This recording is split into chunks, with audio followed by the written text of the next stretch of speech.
In today's video, we are casting on in the round on the X Loom. Welcome to GoodKnit Kisses. We're all about helping you stitch your love and love your stitches. Well, the unique thing about the X Loom is that you can do all kinds of cool shapes and projects on here. And when you make a hat, you can divide it up and make this really cool reduced crown. And I'm going to do that on here, but we're just going to cast on today. The next video will be making the stitch, and then we'll have another video covering the decrease. Today, I'm just working on how to do a cast on. So the cast on in the round here is going to be an even number of stitches, and we're actually going to make it divisible by 8 because in this particular loom it works really well divided by 8 because as you see we have 4 legs, 1, 2, 3, 4. Scarlett, who helped develop this for Cindywood, calls them prongs. These parts are the prongs, and then you can see there are 2 sides to each prong. Okay, so that means I have 1, 2, 3, 4, 5, 6, 7, 8. So whatever number I have, if I divide it by 8, then I know I'm going to be able to get this hat over here with this really easy division. So if I take 56, which is the number I know I already want, and divide it by 8, I get 7. So watch how I count this out. I'm going to move my slider here by loosening this little wing nut that's under here. You can see it right there easily. And I want to count and see the number 7. So I'm going to start at the first peg and count 1, 2, 3, 4, 5, 6, 7. So I'm going to move my slider to the 7th peg, and then I start my counting of 7 again.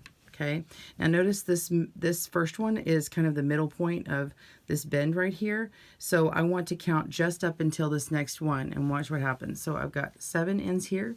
So we have 1, 2, 3, 4, 5, 6, 7. When I turn that, you can see that it's just before this midpoint. So we know that if I put my slider this way on all 4 of these prongs, I'm going to have the number that I need, which is 56 for this hat. And the smaller hat in here is going to be actually 48, so if you're curious. So we're going to cast on in this next segment. You're going to grab your X Loom, put it to the position of however many pegs that you want to put in, and we'll begin. Be sure and get your yarn and your hook. And this hook is going to be one that you can put in between the pegs, or you can use your fingers to cast on. We are going to do a chain cast on today. To cast on, we're just going to create a slip knot and go ahead and place that right on our crochet hook.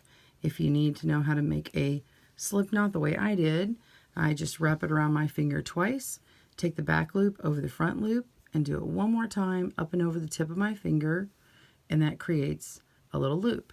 And then I just place it right on my hook, and we're going to put it right on this loom here. Now I want to go in this direction here. I'll have a video flipping it in the opposite direction, but this is the way I'm going to go right now. And I want to take the yarn that's in this hand over here, and it's the working yarn, and it's going to go in front of the peg, and whatever's on the hook is going to go in the back. You can also do this with your fingers. So I'm going to take this yarn and yarn over, and we're going to pull it through this loop that's on my hook, okay? Just like that. All right, so then the next one, we're going to put the yarn in front of the peg, and we're going to yarn over and pull it right through that loop here. So from this direction, it's a little bit harder to see, and I understand that, so I'm going to show you what it looks like if we do it with our fingers. Okay, so I'm going to move this, and what I do is I'm starting with my loop, and I can put it in the front here like this, and I can take my yarn and push it through that loop and pull it. Okay, and then put the loop to the back, pull it to the front, grab my yarn, my working yarn, push it through and pull it. Same thing, put it to the back, take my yarn, pull it through, just like that. And so what happens on the inside, or the back, you can see that I have 2 loops coming on the back here and makes this nice chained effect. Now, the danger with pulling it from the front to me is that these loops can be really loopy. They can be kind of big. And so that's why I prefer using the crochet hook. So I'm going to show you what it looks like from the back. So I am showing you a little bit more in this video than you may have seen before, but I just want to give you what I think are the best practices for doing this. So let me start again. Make a slip knot. Okay. And then put that on my hook, and I'm going to leave it about this size. I'm going to leave a nice loop that's going to be easy to manage, and it's going to be about the same size that I want over here, just for this first one. All right. So I'm going to put my yarn between my last peg and my first peg. Make sure it's going in front of the first peg. We're going to yarn over and then pull through a loop, pull right through that chain in the back there. You can see it nicely in the back. Okay, so, or on the inside. Then we're going to go to the next one, and so you see this chain developing here. We're going to yarn over on the second peg and pull through our stitch here, and then move on to the next one. Continue by yarning over and pulling through. Okay, now you can see that my chains are a good manageable size. Okay, so we're just going to keep going and yarning over and pulling through all of them. When we get down to this end, we are going to have to turn our work. Okay, I'm going to tighten that up. I'm going to go on to the next one, pull through, and go on to the next one and pull through. And I like to kind of tighten that up a little bit, and then turn and continue going. All right, so as you go, you're going to notice this is a little bit tighter here. That's okay. Just keep going.